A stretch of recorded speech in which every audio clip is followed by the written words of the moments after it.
पाप कर्म को छोड़ दे मनुष्य तो उसका पतन ना होगा।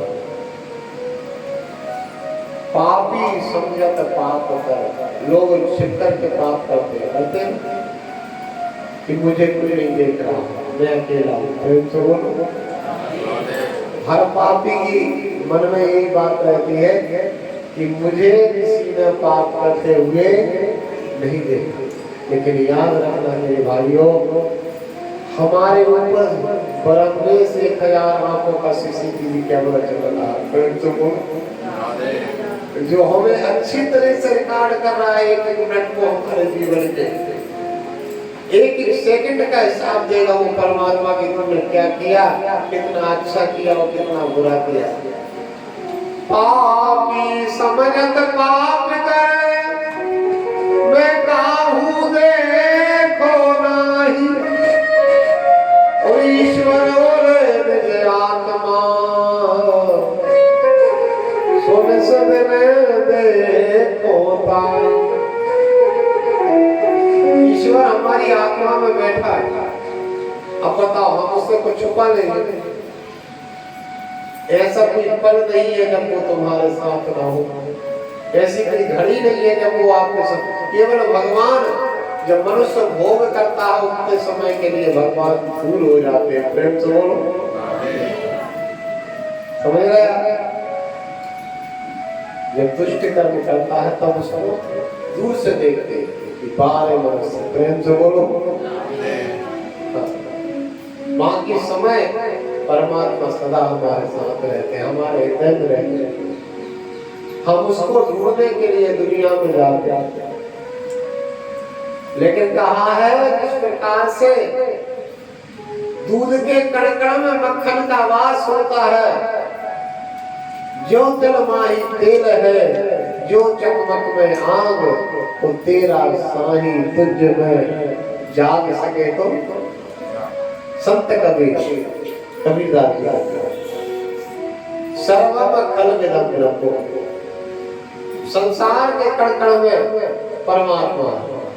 और गोस्वामी संत शिरोमणि तुलसीदास जी ने अपनी रामचरितमानस में प्यारी सी चौपाई लिखी कि वो ईश्वर सभी जगह है, समान रूप से है, कमियां ज्यादा नहीं है।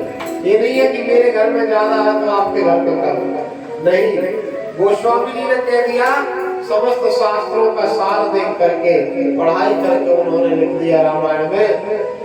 सभी बोलेंगे चौपाई, रामायण में सबको आती है, अच्छे प्रेम से गाएंगे। हरि व्यापक सर्वत्र समाना,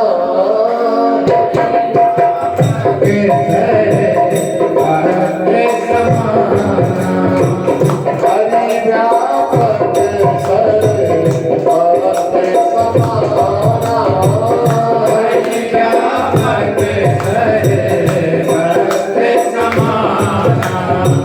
प्रेम के पीरा कोई नहीं जाना, प्रेम के पीरा कोई नहीं जाना, प्रेम के पीरा कोई नहीं जाना, प्रेम के पीरा कोई नहीं जाना।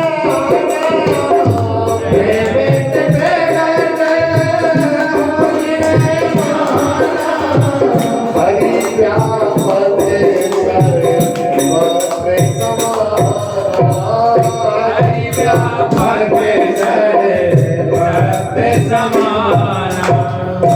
परमात्मा सभी जगह पे बराबर है। इसलिए भैया पाप से डरो। वो निगरानी कर रहा है, वो देख रहा है। जब सब में भगवान है तो कौन सा दोस्ती करोगे और कौन सा लड़ाई करोगे? प्रेम से बोलो। सब अपने नहीं तो सब सबने। इसलिए सीए राम में सब जग जानी, करो सब सिया राम में। हम क्यों इतना विवाद करते हैं? एक का पूजन करते हैं, एक का अपमान करते हैं। यही तो माया है भगवान की, हम सबको तो नहीं समझ पाते। भगवान की पूजा करते और इंसान से द्रोह करते, इंसान का अपमान करते हैं।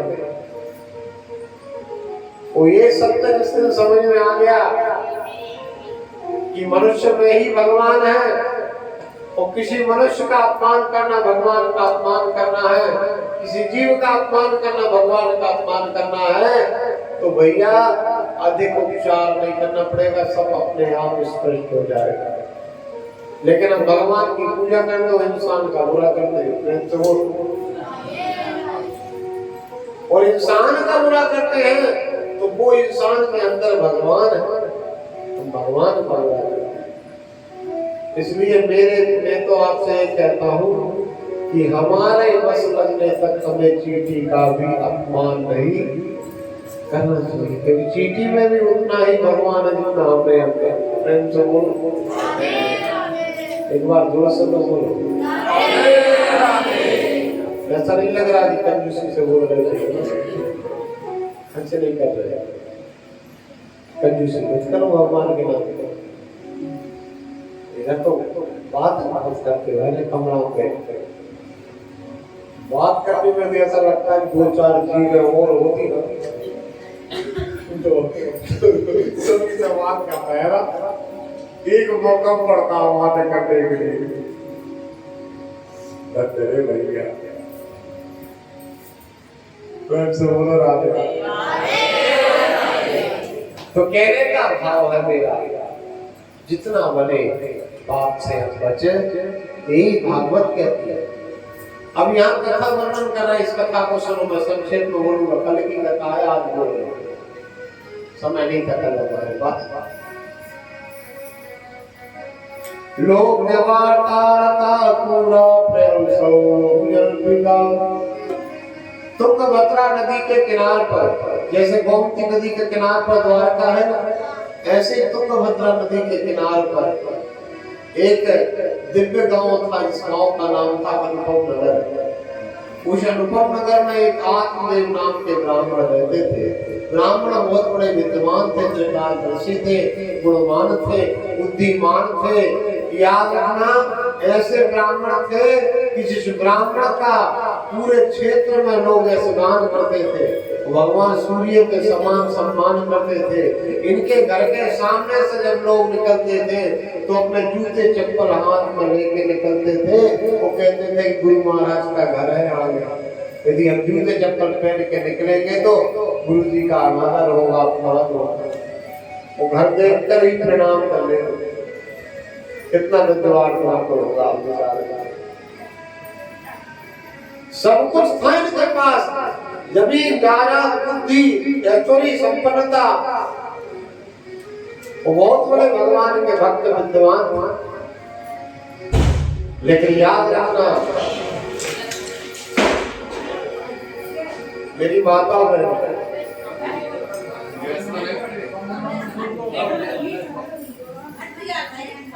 भगवान के निहार लाल की। आप लोग वो देख रहे हैं ना भैया लोग, बच्चा देखो लवर का से देख रहे और एक टाइम की नहीं हो गई और एक टाइम की ऐसे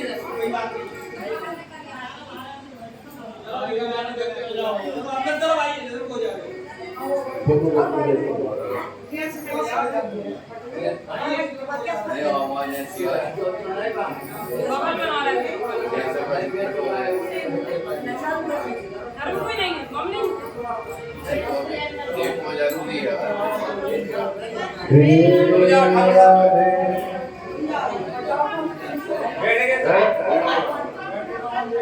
अच्छा कैसे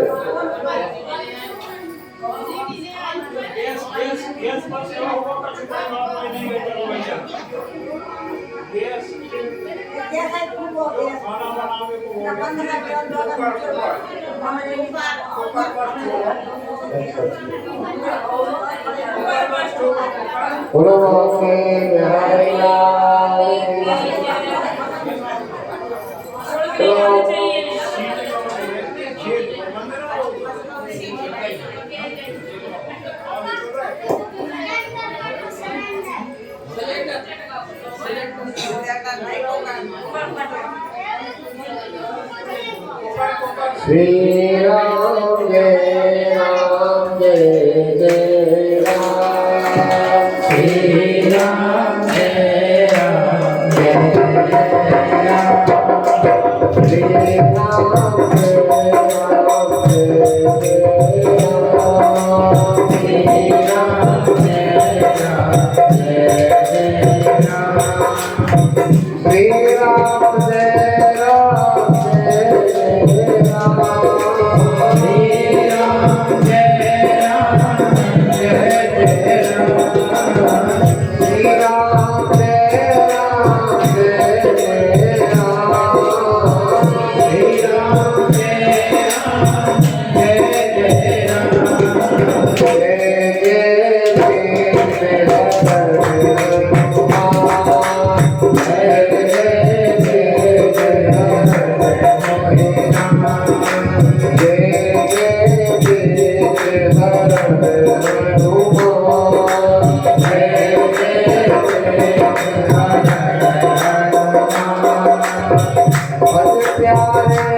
भगवान सबकी रक्षा करता है। हम भले ही यहाँ हैं, लेकिन वो सदा देख रहा है। प्रेम से बोलो। देखो, इंसान का नुकसान नहीं होना चाहिए, पदार्थ का होगा तो होगा। भगवान ने रक्षा की, मैंने यहाँ से देखा था, आया था उनको, लेकिन इसके बाद भी वो सुरक्षित है दोनों लोग। ये बहुत बड़ी कृपा है। प्रेम से बोलो। अब ध्यान करो, ठीक है ना? अरे भैया बाद में बच्चे ठीक है ना? अब ध्यान दे रहा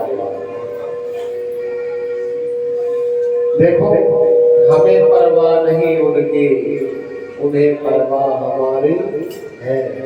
हमारा अंग रक्षक तो सुदर्शन कुछ नहीं हुआ। थोड़ा मोड़ा बात तो देखा तो जगह के साथ कहने से आते रहे हैं, वो आते रहते हैं अप्रोक्ष रूप में, अप्रोक्ष रूप में। कोई दिखाने वाले आते हैं तो कोई बिगड़ दिखे आते हैं, आते जरूर है। बाबा गोस्वामी जी ने लिखा, विश्वामित्र के यज्ञ की बात। विश्वामित्र जी जब यज्ञ करने बैठते थे तो देखत जब निशाचर धावई तो करई उपद्रव पूरी दुपावई। तो अक्षर का जो करता है तो उसमें कोई बिगाड़ता है तो कोई वो करने वाला दुखी होता है। प्रेम से बोलो तब मेरे राम धनुष्मान लेकर आते हैं, पुरुष यज्ञ को खड़े खड़े पूरा करवाया ना विश्वामित्र बाबा का। विश्वामित्र का अर्थ होता है जो विश्व का मित्र। अब ध्यान दो आप लोग, ब्राह्मण के पास सब कुछ था लेकिन फिर भी ब्राह्मण के पास एक कमी थी। ध्यान दो भैया, ब्राह्मण के पास सब कुछ था, धन दौलत दुनिया के आडंबर थे, विद्या का धनी था, लेकिन एक बात की कमी थी। कहते कोई तन दुखी, कोई मन दुखी, कोई धन बिन रहत उदास, थोड़े थोड़े सब दुखी, सुखी राम तेरा। ब्राह्मण के जीवन में एक ही दुख था कि इसके कोई संतान नहीं थी। लाख उपाय करने के बाद भी इसके घर में कोई संतान नहीं जन्मी। इसी विवाद को लेकर के इनकी धर्मपत्नी का नाम है श्रीमती धुधनी महारानी। और पत्नी धुधनी इनसे विवाद करती है कि आप बड़े ज्ञानी बने घूमते हैं, घर की पत्नी के बेटा नहीं हो रहे तो दूसरों को उपाय बताते हैं। तो बोलो, अक्सर इनकी पत्नी इसी बात को लेकर के पंडित से विवाद करती है। एक दिन ज्यादा कलह हो गया तो आत्मदेव ने घर का त्याग किया, जंगल में जाकर के रो रहा है। वो दोनों हाथ उठा के भगवान से प्रार्थना कर रहा है, हे प्रभु जब तुमने मुझे सब कुछ दिया तो संतान सुख और क्यों नहीं दिया? एक संतान दे देते जिससे कि मेरे घर का विवाद मिट जाता। आज मैं सुख शांति से नहीं रह पा रहा, केवल एक संतान के पीछे। हे प्रभु दया करो, दया करो। इस प्रकार से ब्राह्मण को रोते देखकर एक संत निकल रहे थे। संत को दया आ गई। संत ने कहा, अरे ब्राह्मण क्यों रोते हो? संत ने समझा शायद भगवान की प्राप्ति के लिए रो रहा है, चल करके मैं इसे मार्ग बताऊं जिसके द्वारा भगवान इसको प्राप्त हो जाएंगे। लेकिन संत ने जब आकर के आत्मदेव से पूछा तो आत्मदेव ने बताया कि महाराज मेरे कोई संतान नहीं है, मैं तो बेटा के लिए रो रहा हूँ, भगवान के लिए नहीं। प्रेम से बोलो। तो संत ने मन में सोचा कि खोदा पहाड़ निकली। मैं तो ये सोच के आया था कि ये ब्राह्मण भगवान के लिए रो रहा होगा, लेकिन ये भगवान के लिए नहीं रो रहा, ये तो पता है मनुष्य के लिए रो रहा है, संतान के लिए रो रहा है। संत ने उपदेश दिया, ब्राह्मण महाराज सगर के 60,000 बेटा थे। कितने बेटा थे? ध्यान से सुनो, 60,000। महाराजा सगर सूर्यवंश के राजा राम जी के पूर्व 60,000 पुत्र हुए, लेकिन 60,000 पुत्र नालायक निकल गए। क्या निकल गए? उन पुत्रों ने सुख नहीं दिया अपने माता पिता को, दुख दिया। क्या दिया? बहुत ज्यादा। महाराजा सगर की सात पीढ़ी लग गई जब उन 60,000 पुत्रों का उद्धार कर पाई। 60,000 पुत्रों ने कपिल भगवान का अपमान किया, उनकी दृष्टि से जल के भस्म हो गए। उन 60,000 जीवात्माओं के उद्धार के लिए महाराज सागर की 7 पीढ़ी लग गई। 7वीं पीढ़ी में भागीरथ जैसा भक्त हुआ। भागीरथ ने तपस्या करके गंगा मैया को जमीन पे उतारा। उस गंगा को ले जाकर उन 60,000 के ऊपर से निकाला, बहा के ले गए, तब उनका उद्धार हुआ। किसी ने बता दिया कि तुम्हारी पीढ़ी में यदि कोई व्यक्ति ऐसा जन्म ले लेगा जो साक्षात गंगा मैया को वैकुंठ से ला करके पृथ्वी पे ले आएगा तपस्या करके, तो तुम्हारे 60,000 पुत्रों का उद्धार। असमंजस अंशुमान के पुत्र हुए भागीरथ। भागीरथ बेचारे की कृपा से आज गंगा मैया हम सबका कल्याण करने के लिए इस पृथ्वी पे आ गया। संतते सगलो दुखो। राजा वेद ने बहुत यज्ञ किए संतान प्राप्त करने के लिए। ध्यान से सुनना भैया।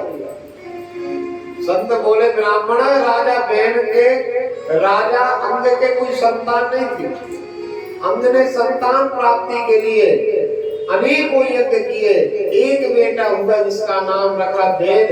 वो वेद नाम का जो बेटा था वो अति क्रूर था, अति दुष्ट था, दुराचारी था। इसी के कारण राजा अंग को घर छोड़ के भागना पड़ा था जंगल में पुत्र के मारे।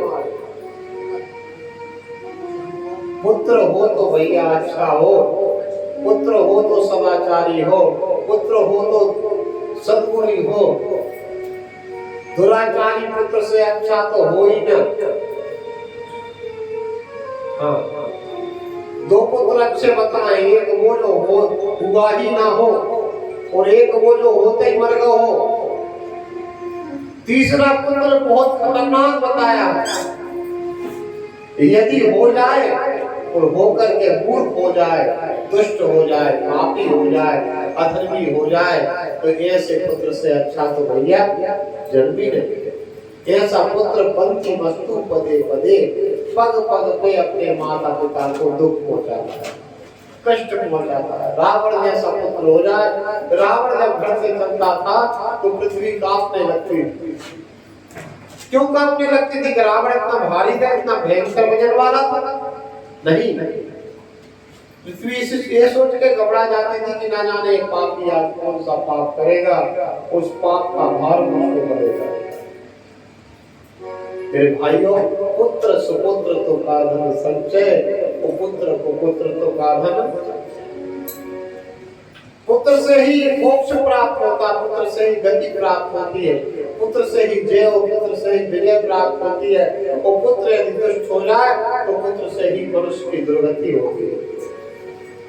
इसलिए हम सब किसी न किसी के पुत्र हैं। यदि पुण्य नहीं कर सकते, यज्ञ नहीं कर सकते, कथा नहीं कर सकते, तो पाप भी ना करें। क्योंकि जो पुत्र कर्म करता है उस पुत्र के कर्म माता पिता को भोगना। यदि माता पिता दानी है, पुण्यात्मा है, और यदि माता पिता अपने कर्मों से स्वर्ग जा रहे हैं लेकिन पुत्र पापी है तो पाप कर देगा, तो उनको लात मार के वहां से भगा दिया जाएगा कि जा, तेरी संतान ने नीच कर्म किया, इसके कारण तू यहाँ नहीं रह सकता।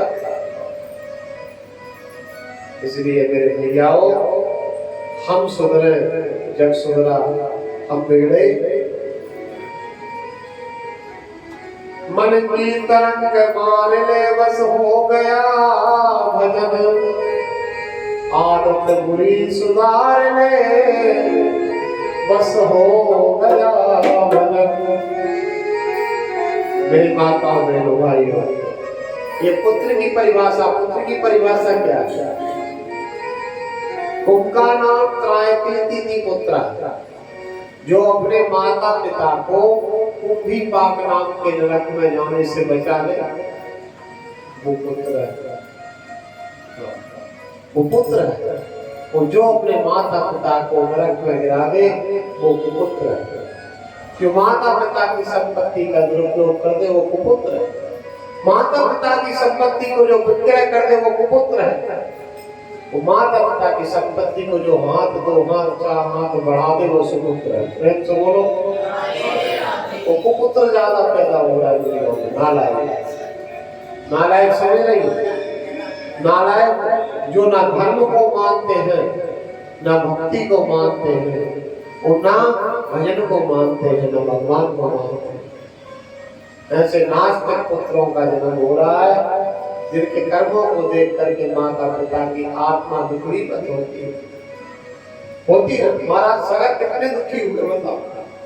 इतना धर्मात्मा राजा सगर, इतना कुलात्मा राजा सगर आज अपने पुत्रों के कर्मों से इतना दुखी हुआ कि संत का अपमान करके सारे के सारे नष्ट हो गए। मेरे भाइयों, आत्मदेव को रोक देखकर संत ने ज्ञान दिया, लेकिन आत्मदेव के ऊपर इस ज्ञान का प्रभाव नहीं पड़ा, क्योंकि आत्मदेव को पुत्र से तृष्णा थी। हर मनुष्य को पुत्र तृष्णा रहती ना, अपने पुत्र से तृष्णा, पुत्र तृष्णा, वित्त तृष्णा, वृत्तियां धन से तृष्णा। ध्यान से सुनना, तृष्णा कई प्रकार की होती है, वो तृष्णा रोज बढ़ती है। तृष्णा सुनने से हम करोड़ों प्राप्त कर लिए, लेकिन फिर भी तृष्णा और बढ़ गई। प्रेम से बोल, सुनने से हम यहाँ आ गए, फिर भी तृष्णा बढ़ती जा रही है। तृष्णा सींची ना मुझे दिन दिन बढ़ती जा, उजाला के बीच में जो घन देहा कुमला, ये आत्मा किसी रहती है। तो तृष्णा बढ़ती जा रही, हो रहा है। पुत्र तृष्णा, वित्त तृष्णा और लोक तृष्णा। लोक तृष्णा समझ रहे? लोक से प्रेम, लोक के जगत से प्रेम। जगदीश को छोड़ के जगत से प्रेम करना है ना? जगदीश से प्रेम नहीं करा, जगत से प्रेम करा। मेरे भाइयों, अंत में ब्राह्मण को कहा, लेकिन ब्राह्मण बोले, हे महाराज, धिक्जीवितम प्रजाहीनम। आत्मदेव ने उत्तर दिया संत को, उस घर के लिए धिक्कार है जिस घर में छोटे छोटे बच्चे ना हो। उस धन के लिए धिक्कार है जिस धन का कोई खर्च करने वाला ना हो। और उस परिवार के लिए धिक्कार है जिसमें किलकारी मारने वाले, खेलने कूदने वाले बच्चे ना हो। धिक्जीवितम प्रजाहीनम, धिक्ष्रहं च प्रजाज्ञा, धिक्खनम चान्न पत्यसो, धिक्कुलम संपदे। वो कुल के लिए धिक्कार है, वो सब धिक्कार वाली बातें हैं।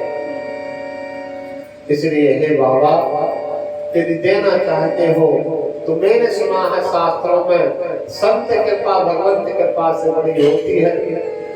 एक पुत्र का प्राप्ति का वरदान दे दो। अंत में संत ने कह दिया, ब्राह्मण कर्म की गति बलवान होती है, और तुम्हारे इस जन्म में तो क्या, अगले 7 जन्म में भी तुम पिता नहीं बन पाओगे, तुम्हारे कोई संतान नहीं होगी। प्रेम से बोलो, स्पष्ट वक्तव्य, स्पष्ट कहता हूं कि इस जन्म में नहीं, अगले 7 जन्म में भी तुम संतान होगे। ये बात जब कही तो कटे वृक्ष की भांति आत्मदेव पृथ्वी पर गिर पड़ा, और जोर से संत के चरणों के पास में एक पत्थर पड़ा तो उस पर सिर पटक दिया तो लहू लोहान हो गया। और बोला, संत जी, मेरा दुख तो बहुत बड़ा था, एक जन्म का दुख था, तुमने उस दुख को कम नहीं करके उसको 7 जन्म के लिए बढ़ा दिया।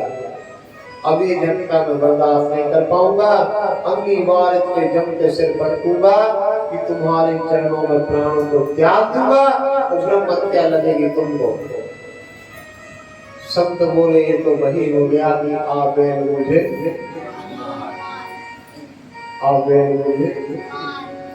दया ही दुख का कारण। फिर दया करके इस ब्राह्मण के पास आया था, और ये तो मेरे सामने प्राण त्यागने वाला मेरे बचन को पकड़ के 7 जन्म के लिए संतानहीन होगा। मेरे संत बताया तो ये मरने के लिए तैयार है। तब संत ने कहा, हे ईश्वर, मुझे क्षमा करो, मैं तेरे विधान को मिटाने जा रहा हूं। ऐसे करके भगवान का नाम लेकर के संत ने फल प्रकट किया। वो कहा लो इस फल को अपनी पत्नी को खिला देना, वो पत्नी से बोल देना इस फल को खाने के बाद 9 महीना तक वो सत्य बोले, 9 महीना तक सत्य बोले। माताओं सुन लो, आपके घर में जो बहू बेटी है यदि वो गर्भवती हो जाए भगवान की कृपा से, तो 9 महीना तक जो स्त्री भागवत के नियमों का पालन करती है तो उस स्त्री का पुत्र गुणवान, बुद्धिमान, ऐश्वर्यवान, कीर्तिवान, धनवान पुत्र जन्म लेता है। फिर से बोलो, कौन से नियम है? संत ने बताया फल खाने के बाद तुम्हारी पत्नी गर्भवती होगी। वो 4 परहेज बता रहा हूँ। सत्यम, शौचम, दया, दानम, नेक भक्तेनुभोजनम, वर्षा विधि स्त्रिया कार्यो ते पुत्राणति निर्मला। अरे ब्राह्मण, तुम्हारी पत्नी 9 महीने तक सत्य बोले, 9 महीना तक पवित्रता से रहे, शुद्धि से रहे, और 9 महीना तक दया करे, और 9 महीना तक कुछ ना कुछ अपने तरफ से दान करे, तो मैं इस बात की गारंटी लेता हूं कि तुम्हारी पत्नी के गर्भ से ते पुत्राणति निर्मला, बहुत ही विद्वान पुरुष का जन्म होगा। लेकिन अपने हाथों से इस फल को खिला देना। जो स्त्री बेटा बेटी गर्भ में रहते हैं, दिन भर बैठ करके मोबाइल देखती है, मोबाइल में ऊटपटांग नाटक देखती है, टीवी भी देखती है, लड़ती है, झगड़ती है, आलस करती है, प्रमाद करके पड़ी रहती है और बोल कबोल बोलती है। ऐसी माताओं के बेटा, ऐसी माताओं के गर्भ से नालायक पैदा हो जाते हैं, धुंधकारी पैदा हो जाते हैं। प्रेम से बोलो, कैसे होते हैं धुंधकारी? धुंधकारी जानते हो? धुम करोती थी धुंधकारी। बचपन से लेकर जब मरने तक धुआंधार काम करे उसका नाम। संत ने स्पष्ट कहा का खिला देना। तो आत्मदेव ने गलती कहाँ कर दी? आकर के पत्नी से कह दिया, संत जी ने आशीर्वाद दिया इस फल को खा लेना। तो संत ने कहा था खिला देना, खड़े होके सामने। माताओं का भरोसा नहीं है कब का कर देना, हाँ? इसलिए सामने खिला देना। और संत जी की बात को ध्यान में न रखते हुए आपने बोले फल को खा लेना तो गर्भवती हो जाओगे। बेटा के लिए जो झगड़ा करती हो तो वो झगड़ा निकल जाएगा। और संत ने क्या किया था पता है? अपने जीवन का त्याग कर दिया। भगवान से कह दिया था कि मैं मेरा शरीर त्याग देता हूँ प्रभु, शेष मेरी आयु इस फल में मेरी जीवात्मा वास करके जाएगी। कुछ ब्राह्मणों को पुत्र दे दो, मेरी जितनी आयु है उसके घर में उसके बदले में आप पुत्र दे दो। उस संत ने अपने शरीर को त्यागा, उस फल में विराजमान हुए और जाकर आत्मदेव ने दे दिया पत्नी को। पत्नी ने बहन की बात न सुनकर पड़ोसन ने बहुत समझाया कि फल खा ले, लेकिन पास में बहन थी नदी के उस पार। वो चाहती थी कि मेरी बहन के कोई संतान ना हो, तो मैं मेरी एक संतान को, बहुत सारे बेटा है, 1-2 को पहुंचा दूंगी मौसी के घर। प्रेम से बोल, और अपना काम बनता भाड़ में जाए।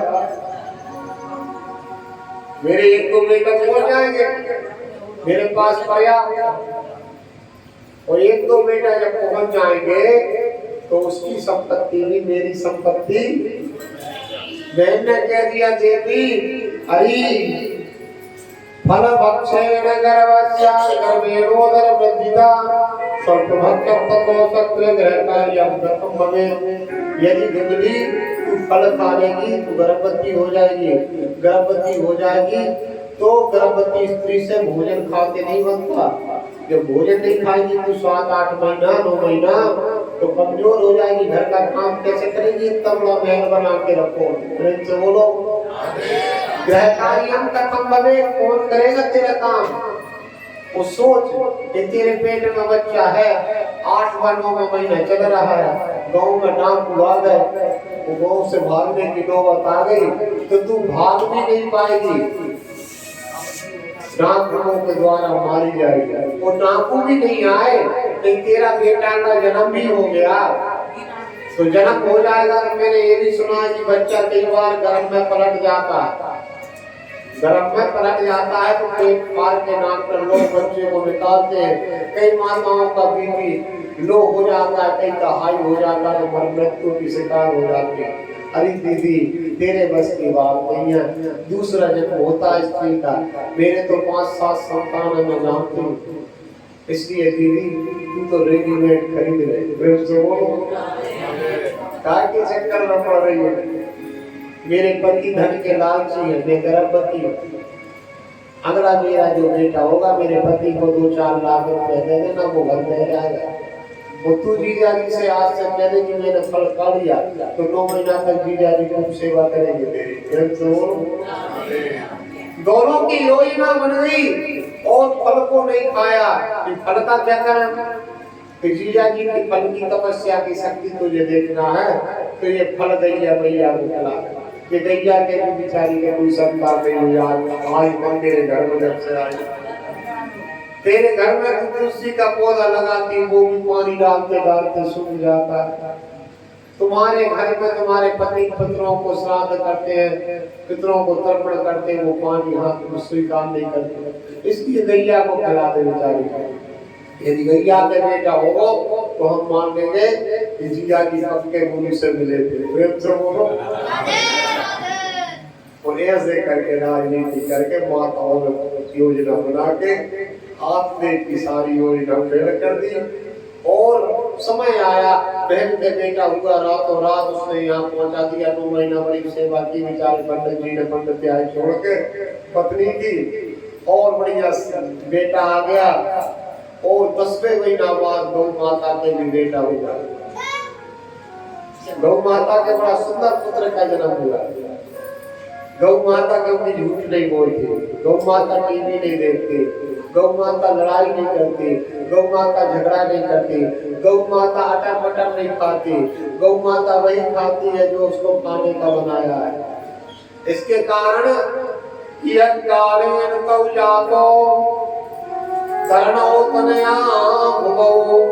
गोकर्ण पंडितो ज्ञानी नृत्यकारी महाफला।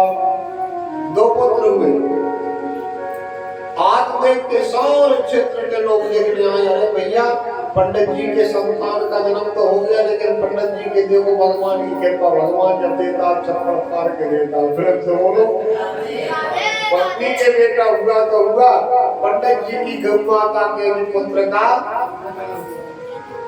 जन्म हुआ। सब लोग देखने के लिए आए, पंचांग खोला, नामकरण किए।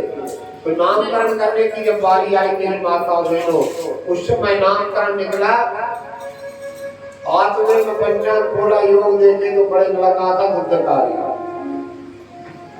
आत्मदेव ने उसका पंचांग में नाम देखा और लोगों के सामने बोले कि भैया मेरा नाम है आत्मदेव, मेरे बेटे का नाम निकल रहा, बड़े बेटे का, जो मेरा सिर्फ का बेटा मेरी पत्नी से जन्मा है, उसका नाम निकल रहा है परमात्मदेव। मेरा नाम आत्मदेव, मेरे बेटे का नाम परमात्मदेव। और जो गौ माता के पुत्र जन्मा है, इसका सारा शरीर मनुष्य का है, केवल कान जो है लंबे लंबे है कहीं गौ माता जैसे। इसके कारण इसका नामकरण होगा गोकर्ण। गौ जैसे जिसके कान हो, गैया जैसे जिसके कान हो, गोकर्ण। गोकर्ण पंडितो ज्ञानी, एक अपने गौ माता का जो पुत्र पिता के साथ में पूजा पाठ करते हुए पिता के साथ में विद्याओं का अध्ययन करता है, वो बड़ा बुद्धिमान बना, और दूसरा जाकर के धुंधकारी बन गया। माता ने कटाक्ष कर दिया, नाम रख जब रख रहे थे। आजकल माता क्या करती है, टीवी में नाम सुन लेती है बेटा बेटी का, है ना, वो टीवी में सुन के रख लेती। जब गर्भवती होती है पति से कह देती है जी अपने बेटा होगा तो अपन ये नाम रखेंगे, वो बेटी होगी तो ये नाम रखेंगे। पहले आकाश में परियां होती थी, अब घर घर में परी उड़ रही। एक नाटक में किसी बेटी का नाम था परी, तो जहां देखो कोई घर में परी उड़ रही है। प्रेम से बोलो, है ना? ये संसार की स्थिति है। आपसे मैं निवेदन करूं, यथा नाम तथा काम, जैसा नाम वैसा काम। धुंधली बोली मेरे बेटे का नाम, बेटा मेरा मैंने गर्भ में धारण किया, जबकि बिल्कुल नहीं किया, झूठ बोल रही। बोली मेरा मेरे नाम के जैसा नाम रखो आप, आपने रख दिया आपका नाम आत्मा, बेटा का नाम परमात्मा। बाजी वाह, मेरा बेटा है, धुंधली का बेटा है, तो धुंधली का बेटा है तो धुंधकार उसका नाम। पंडित जी बोले जय हो देवी, धन्य हो देवी। और धुंधुम करो नहीं दी धुंधकार इतना बड़ा हुआ, उतना ही उसके धुआंधार काम बढ़ते गए। वो ब्राह्मण होकर के इसने संसार में ऐसा कोई पाप नहीं है जो पाप ना किया गया। ब्राह्मण होकर के कभी एक लोटा जल सूर्य नारायण को अर्पण नहीं किया, ब्राह्मण होकर के कभी एक बार गायत्री मंत्र का उच्चारण नहीं किया, वो ब्राह्मण होकर के इसने कभी भगवान की पूजन नहीं की। निरंतर दुराचार, दुर्गुण, दुराचार, दुर्व्यसन, सारी चीजें करता। तीन दोष हैं, दुर्गुण, दुराचार और दुर्व्यसन, सारे भोग करता है। समय आया, आत्मदेव की बनी बनाई जो सम्मानता इज्जत थी, वो सारी इज्जत पुत्र के कारण मिट्टी में मिलने लगी। आत्मदेव का तो बड़ा सम्मान था, लेकिन लोग कहते हैं कि अरे भैया ये हमारे पंडित जी का पुत्र नहीं हो सकता, ये तो बड़ा दुराचारी है। प्रेम से बोलो, इतने अच्छे पुण्यात्मा ब्राह्मण थे, इतने अच्छे सद्गुणी ब्राह्मण के ऐसा दुराचारी नहीं हो सकता, ये अवश्य ही किसी और का पुत्र है, इतना अत्याचारी हो ही नहीं सकता। बचपन से पता है, छोटा था किसी के बेटे के कान काट दिया जाता था, किसी के बेटे की आंख फोड़ देता था, किसी के बेटे को कुआं में धकेला था। ऐसे काम इसके करते गया, फिर चोरी भी की, डकैती भी की, हत्याएं भी की। अंत में आत्मदेव ने गिरानी भर ली आत्मदेव को जीवन से कि आज संत की बातें याद आ रही है। संत ने कहा था कि संतान अच्छी होती है तो ही माता पिता को सुख होता है, तो नहीं तो दुष्ट पुत्र पंख पे दुख देता है। आज संत की एक बात याद आ रही है, भगवान शंकर के सामने हाथ जोड़ के आत्मदेव कहते प्रभु इससे अच्छा तो मैंने संतान दी, मेरे सारे सम्मान को नष्ट कर दिया इन पुत्रों ने। इस पुत्र के कारण लोग पता नहीं मेरे बारे में क्या क्या बोल रहे हैं, इससे अच्छा तो होता ही नहीं। और अंत में आत्मदेव को रोते देखा गोकर्ण ने, और गोकर्ण ने रोते हुए देखा तो बड़ा सुंदर उपदेश भागवत में गोकर्ण जी ने अपने पिता आत्मदेव को दिया। यद्यपि ज्ञानी है आत्मदेव, सारे 7 पुराण पढ़े, लेकिन कभी कभी जब दुख आता ना तो मनुष्य की बुद्धि काम नहीं करती, क्या करूंगा। उस समय आत्मदेव को बहुत दुख था अपने पुत्र के कर्मों को देखकर। आत्मदेव ये सोच रहे थे कि मैं फांसी लगा कर मर जाऊं या कुआं में कूद जाऊं। इतना बड़ा विद्वान इस तरह की सोच रखने लगा था पुत्र संतान के कर्मों के कारण। अच्छा व्यक्ति, याद रखना, अच्छा व्यक्ति अपने जीवन में केवल अच्छाई सुन सकता है, बुराई नहीं सुन सकता। और अच्छा व्यक्ति, याद रखना, अपनी इज्जत को कभी खराब नहीं होने देता। आज इज्जत जब मिटने लगी तो गोकर्ण ने कहा पिताजी देहे सीमा सरुधरे अभिव्यक्त जंतुम जाया सुधाद सुसदा ममता में मुंचो पश्यामि संजलितं क्षण भंगनिष्ठम वैराग्यरागरसिका भगवती निष्ठा।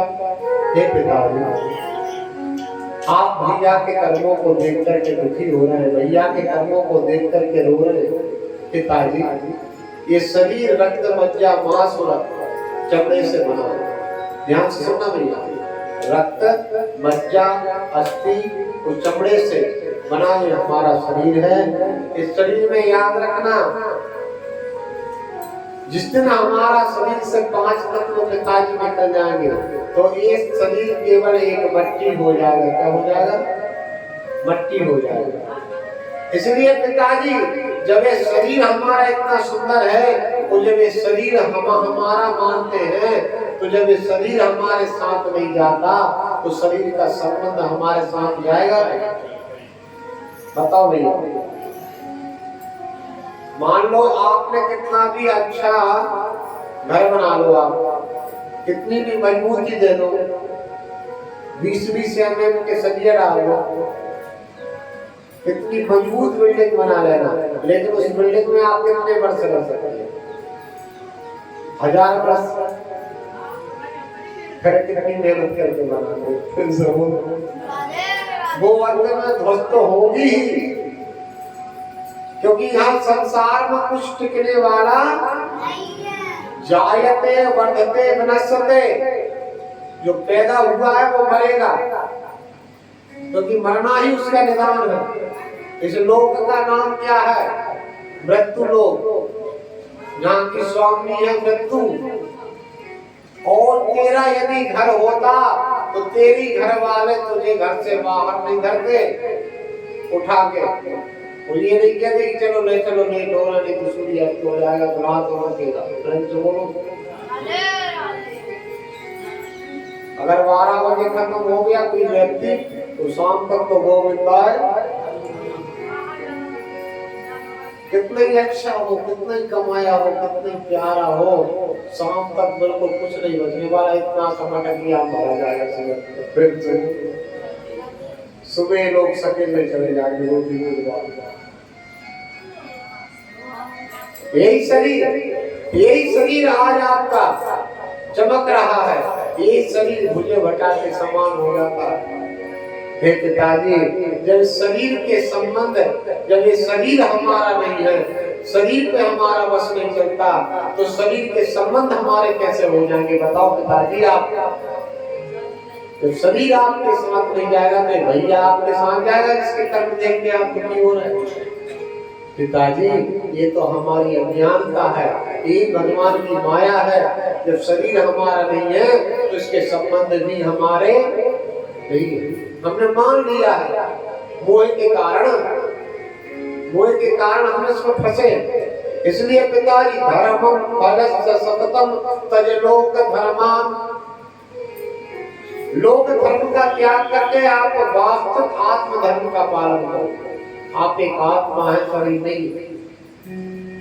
और सनातन धर्म का चिंतन करो, सिर्फ साधु पुरुषों की सेवा करो, ब्राह्मणों की सेवा करो, कथा का श्रवण करो, और अन्यस्य दोष गुण चिंतन मां मुक्त्वा।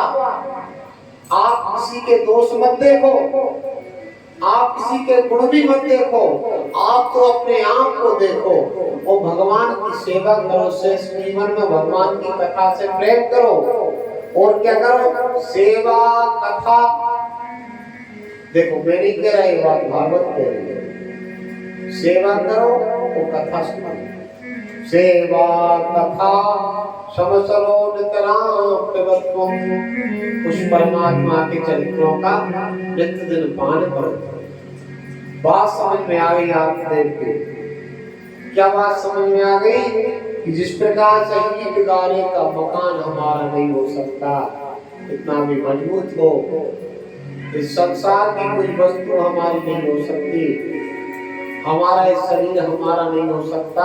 इन सारी बातों को समझ करके आत्मदेव ने तत्काल वैराग्य धारण किया और अपनी पत्नी, पुत्र, मकान का त्याग करके जंगल में जाकर भगवान का भजन करते करते वो भगवान के चरणों में मुक्ति प्राप्त की। ये 2 श्लोकों की, जिसको कहते हैं गोकर्ण गीता। क्या कहते हैं? गोकर्ण गीता। जैसे भगवत गीता ऐसे गोकर्ण गीता। अर्जुन को जब मोह हुआ था, तब भगवान श्री कृष्ण ने भगवत गीता सुनाई, और जब आत्मदेव को मोह हुआ तो गोकर्ण ने गोकर्ण गीता सुनाई। और शरीर के संबंध और आत्मा के बारे में गोकर्ण की बात सुनकर के समझ गए तो तत्काल उसने आप दिया। यहाँ धुंधली वो धुंधकारी रहे। गोकर्ण जी काशी को पढ़ने के लिए चले गए, भारत का भ्रमण करने चले गए। अंत में उसी धुंधकारी ने माँ को जलती लकड़ी से मारने के लिए दौड़ा। कहता पैसा दे, नहीं तो जलती लकड़ी से तेरी खबर लूंगा। खबर क्या लूंगा? मारी दिया था लूंगा। प्रेम से बोलो। हाँ? लोग मरने के बाद अग्नि लगाते हैं, उसने जीते जी धुंधली की ऊपर में पटक दिया शराब पी। और आत्मदेव ने जितना धन कमाया था उतना धन उसने जुए में सारा धन हार गया। मदरा का पान करता है। राजा 5 वेश्याओं से शादी की और उन वेश्याओं को आत्मदेव के मंदिर में से घर में रखने लगा। अंत में राजा के घर में चोरी करके बहुत सारा धन लाया था। 5 वेश्याओं ने देखा कि ये धन पकड़ाएगा और हम भी इसके साथ में जेल हो गए, इसलिए धन को बचा लो, इसको मार दो। आधी रात में घर में आया शराब पीकर, इसके हाथ पैर बांध दिए वेश्याओं ने। 2 ने पैर पकड़ लिए, 2 ने हाथ पकड़ लिए, तीसरी 5वीं गला दबाने लगी। गला दबाने से जब इसके प्राण नहीं निकले तो भागते भागते गई चूल्हे में से अंगरा भर के लाई, उसके मुंह में तत्तंगार समूहाश्चो देखते हुए अगर जब इसके मुंह में पड़े तो गिड़गिड़ा करके प्राण निकल गए।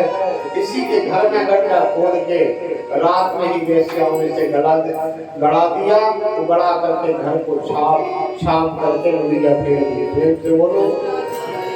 2, 4, 5 दिन और नहीं हुए दिखाने के लिए। लोगों ने पूछा धुंधकारी महाराज नहीं आए घर पे, देवी दिखाई दे 5-7 दिन से। तो बोली भैया क्या बताएं, हमारे पास तो खाने तक तो नहीं है। वो पता नहीं महाराज हम 5 पत्नियों से शादी करके कहाँ घूम रहे हो। अब जानते तो हो आप, दारू खोरों का क्या भरोसा। प्रेम से बोलो। अंत में 7 दिन बाद ताला डाल के सारा भरने के बाद गई तो ये महाब्रह्म राक्षस हो।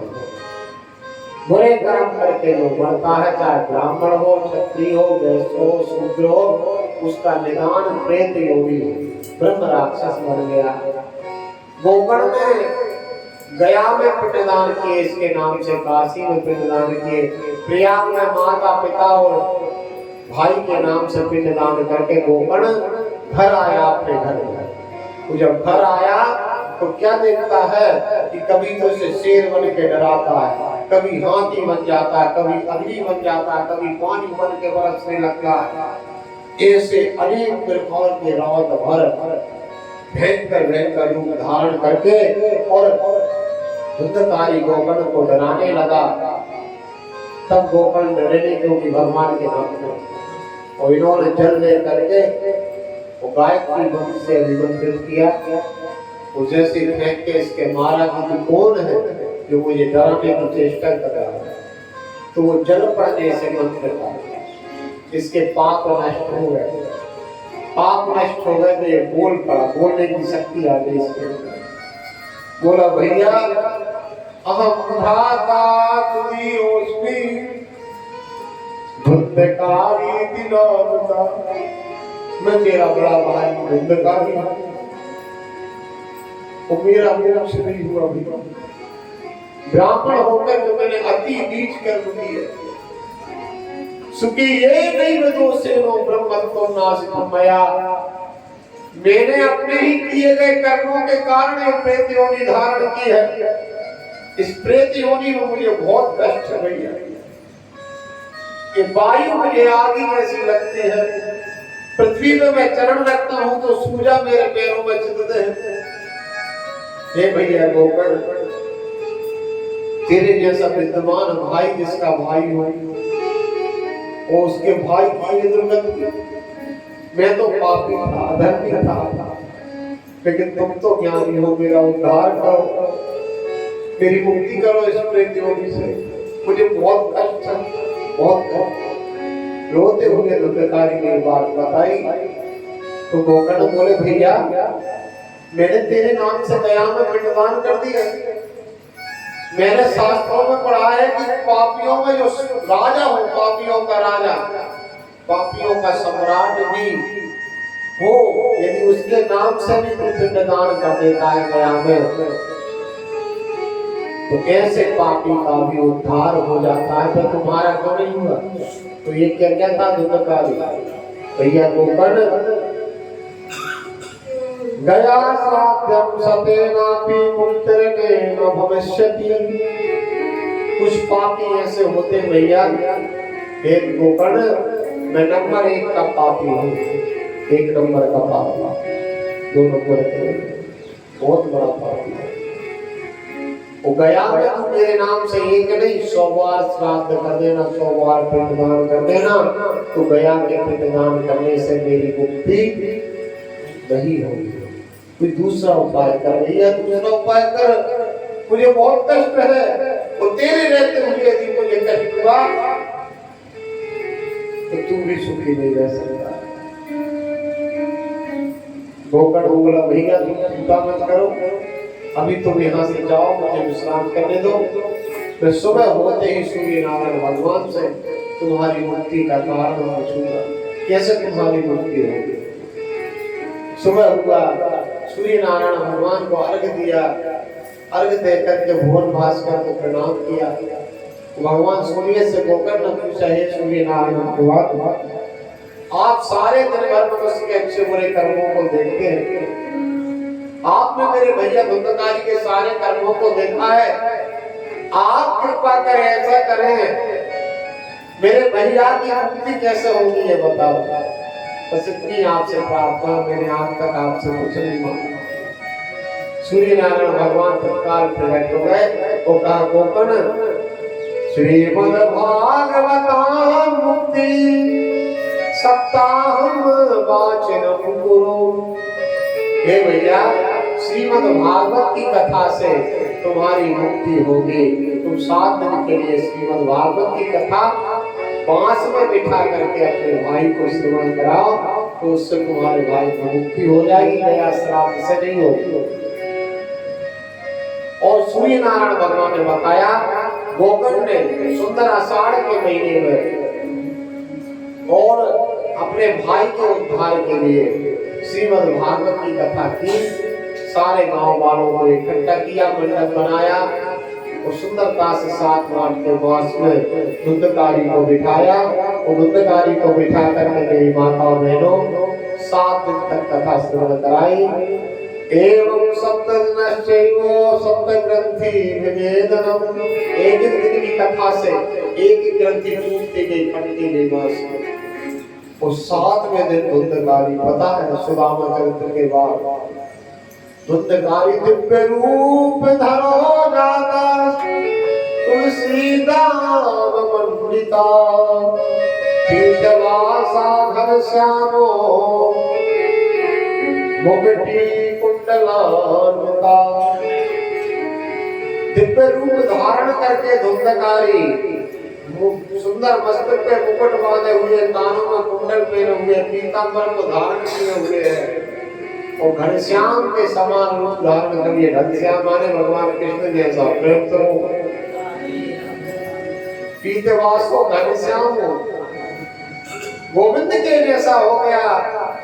और बोला भैया गोकर्ण, धन्य है ये भागवत की कथा, और धन्य है गोकर्ण ये भागवत ग्रंथ, धन्य है कृष्ण कथा, जिसने धुंधकारी जैसे ब्रह्म राक्षस को, धुंधकारी जैसे पापी प्रेत को आज भगवान के समान बना दिया।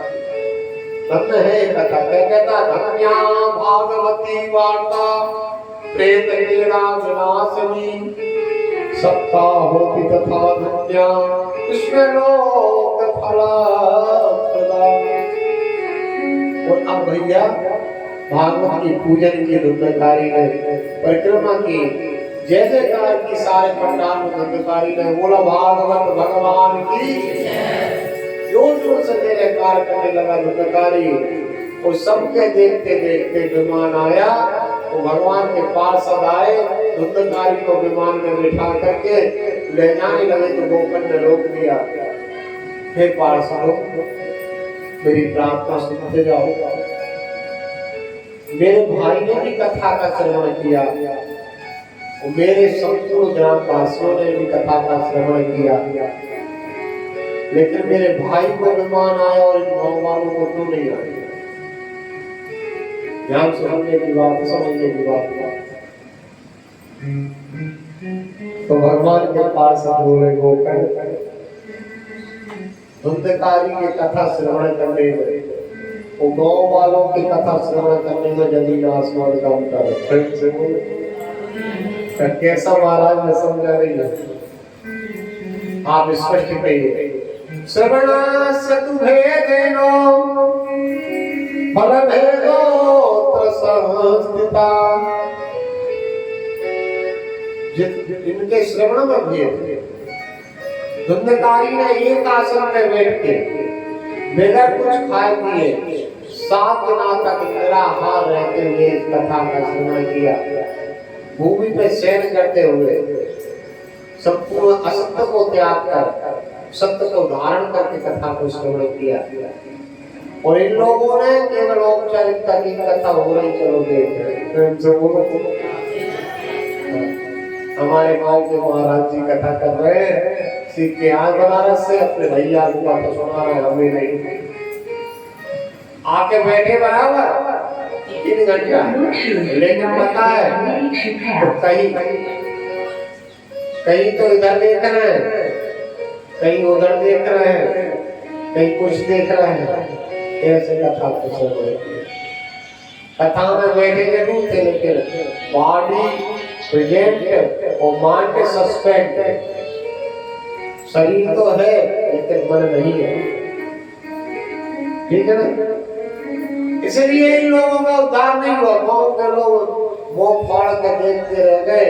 वो धुंधकारी सबके देखते देखते विमान में बैठ के चला गया भगवान कृष्ण के गोलोक नाम को।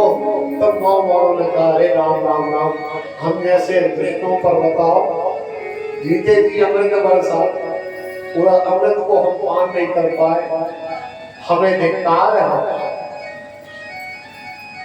ऐसा पछताने लगे मन में। मेरे भाई, आप सब लोग कथा में बैठे, कथा में आए, आपका धन लगा, लेकिन धन के साथ साथ यदि मन नहीं लगा तो धन का कोई महत्व नहीं रह जाएगा, केवल दान बन के रह जाएगा। इसलिए तन मन धन की बात करते हैं। बाबा गोस्वामी जी ने कहा कि वो मन धन्य है जो मन भगवान की कथा में लग जाए। 3 घंटा में यदि 15 मिनट भी लग गया तो 15 मिनट जीवन के उद्धार के लिए बहुत बहुत। एक घड़ी आधी घड़ी और आधे में तुलसी चर्चा राम की, और राम जनों का देख कर सबका मुजराने, या जैसी चाकरी बापों में सामने। यहाँ देख करके ठाकुर जी देख रहे हैं, आपकी जैसी सेवा होगी जैसा फल भगवान आपको दे देंगे। अब इसमें मैं क्या कर सकता हूँ, आप क्या कर सकते हैं? जो जितनी रगड़ करेगा उतना ही फल उसको प्राप्त होगा, याद रखना। आज गाँव वालों ने 2 बार निर्णय लिया कि अगली बार हम 2 बार भादों में कथा कराएंगे, और भाद्रपद मास में कथा कराएंगे। भाद्र कहते हैं कल्याण को, कल्याण करने वाला महीना। अगली बार बच्चा से कोई गलती नहीं करना, सपरिवार कथा में बैठकर वही रहकर सुनना है, कोई गलती नहीं करेगा। सब पूरे गाँव वालों ने सलाह करके 2 बार कथा कर बैठा। अगली बार तो गाँव वाले बिल्कुल भी मन बुद्धि चित्त से कथा में बैठे रहे। तो 7 दिन जब हुए तो 7 दिन बार बार आकाश तरफ देखने के बीमारी को बैठा रहे। भगवान के पास सब कहते गए, अगली बार कथा कराओ तो मन लगा के सुनना, तो मेरी मेहमान आ गए। और आज पता है उतने ही मेहमान आज इतने गाँव की जनसंख्या, सब दौड़ दौड़ के पूजा करके पुराण की भागवत जी को दौड़ दौड़ के मेहमानों बैठ गए। और भगवान कृष्ण की जय जयकार करने लगे। सारे विमान में बैठ के जाने लगे। तो अब गोकर्ण मन में सोच रहे हैं कि हो सकता भी है कथा में यही हो कि केवल सुनने वाले का कल्याण होगा, वो बोलने वाले का। तो ये सोचते हुए गोकर्ण की आंखों से अश्रु गिरने लगे। प्रभु कब मेरे श्रवण मेरी कथा वाचने में कोई कमी रहेगी, केवल इनके लिए विमान आओ, मेरे लिए नहीं। तब एक सबके बाद में स्पेशल विमान आया।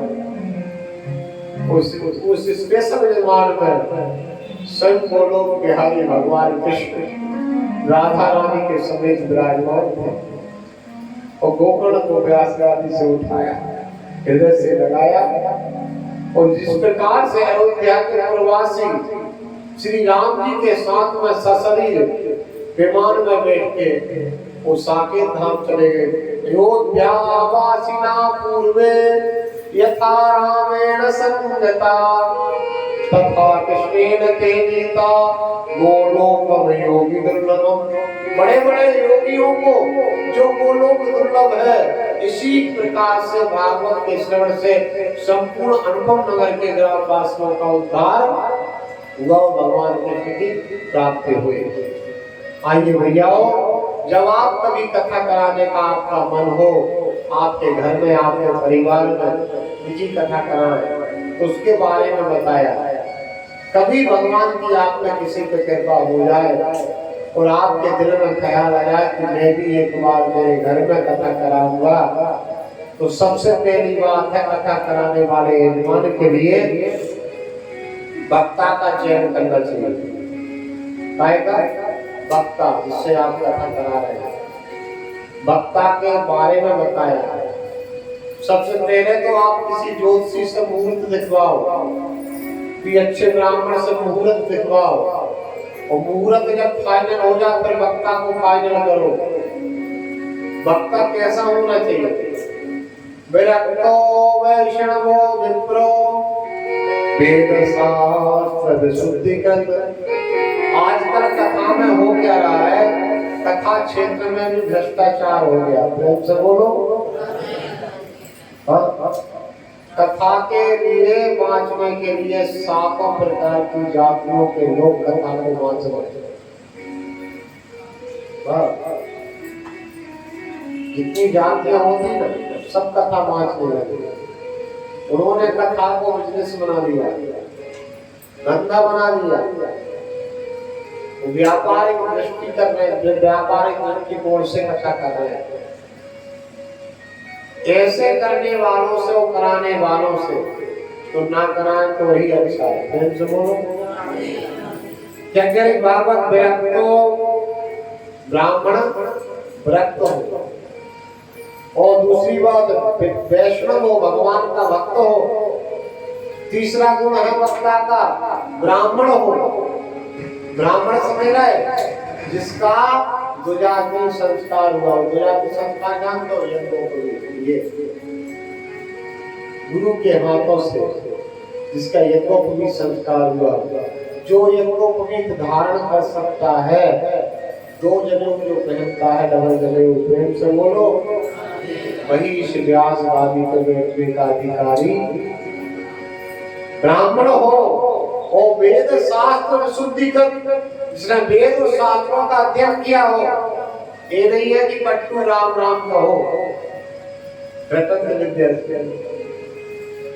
ऐसे ब्राह्मण से दृष्टांत देने में कुशल हो, इसकी वाणी सहज और सरल हो, ऐसे ब्राह्मण से वक्ता कार्यो निष्प्रहा। ये लिखा है वक्ता कार्यो, वक्त्री कार्य नहीं लो।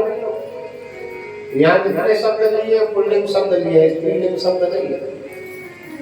तो आजकल कथा में तो ये हो गया कि जितने कथावाचक नहीं है उतने से दूरी कथावाचकाएं। प्रेम से बोलो।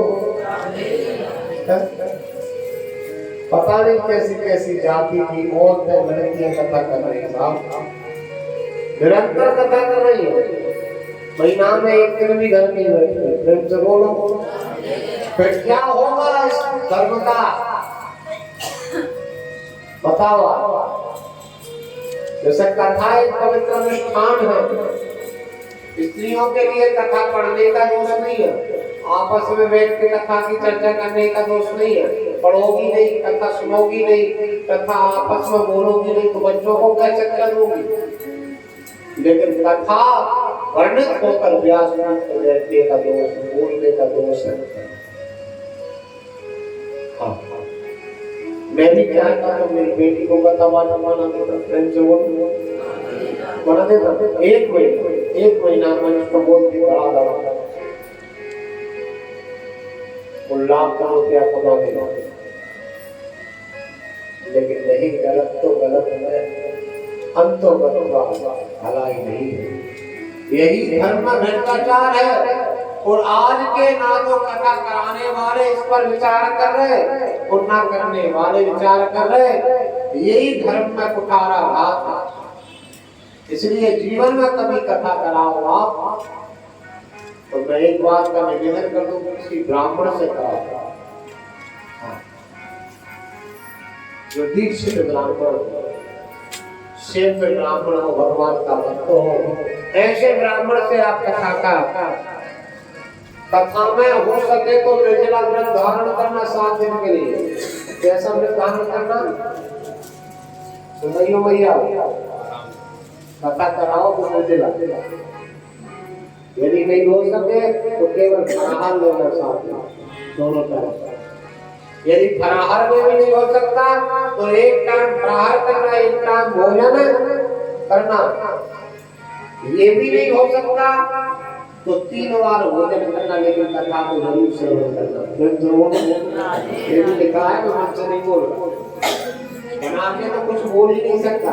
क्या लिखा है? भोजनम परम मन्ये कथा श्रवण कारकम लोकवासो वरापता कथा न करो। यदि भोजन नहीं करने से कथा श्रवण में किसी प्रकार का कोई विघ्न आता है तो भोजन करो, लेकिन कथा को मत छोड़ो, कथा जरूर श्रवण करो। हाँ, जितना आप करोगे तो आपको ज्यादा फल मिलेगा। जितना त्याग करे, भूमि पे शयन करे, ब्रह्मचारी व्रत धारण करे, वाणी से अशब्द न बोले, कथा कराने वाला पूरा परिवार ब्रह्मचारी रह करके भूमि पे शयन करके कथा का श्रवण करे, और अंत में कथा के अंतिम दिन श्रीमद् भागवत महापुराण की पुस्तक मंगा करके सोने की सिंहासन पे धारण करके घर के, और किसी योग्य ब्राह्मण को यदि दान देता है, वह यजमान बनने के बाद कृष्ण के लोक में वास करता है, उसका मोक्ष होता है। जितना धन एक बेटी की शादी में खर्च होता है, उतना ही धन भागवत कथा में खर्च होता है। याद रखना, स्पष्ट लिखा है। बेटी का धन जितने बेटी के विवाह में आप धन खर्च करें ना, उतना धन जिस दिन आपके पास हो जाए तो उस दिन आप कथा जरूर कराओ। प्रेम से बोलो, वो कथा कराओ, जब कंजूसी मत करना तो कराना, यदि कंजूसी करो तो बिल्कुल मत कराना। प्रेम से बोलो, कभी भी कोई भी पूजा पाठ करो तो दिल खोल के करो, हाथ खोल के करो। यदि कंजूसी से करो तो मत करो, इससे अच्छा प्रेम। 7वें दिन सुख रूप प्रमोदजम सर्वशास्त्र सारदम एक कथा प्रसादेनो मत ज्ञानम विनाशनम। इस प्रकार से भैयाओ बड़ी सुंदर कथा सुनाई नारद बाबा को सब कुमार ऋषियों ने। इस कथा को सुन करके नारद जी से रहा नहीं गया और पीड़ा पर राग छेड़ दिया। राग करतार राग, पहला दस्ताल धारी।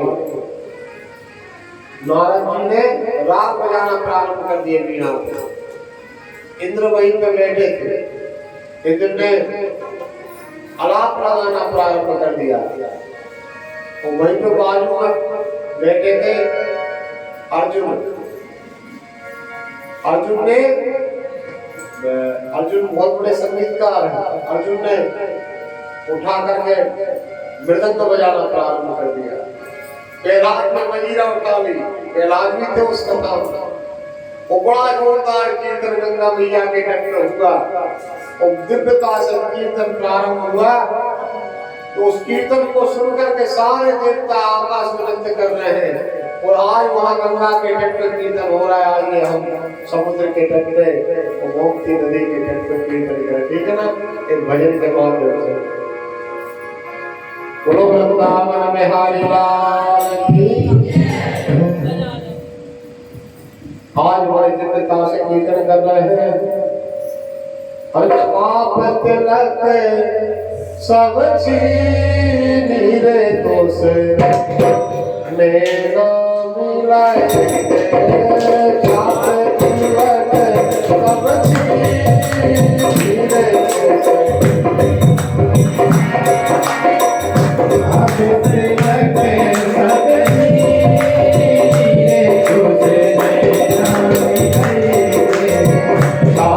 तिलक सब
Thank you.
एक बार जोर से देखा वृंदावन बिहारी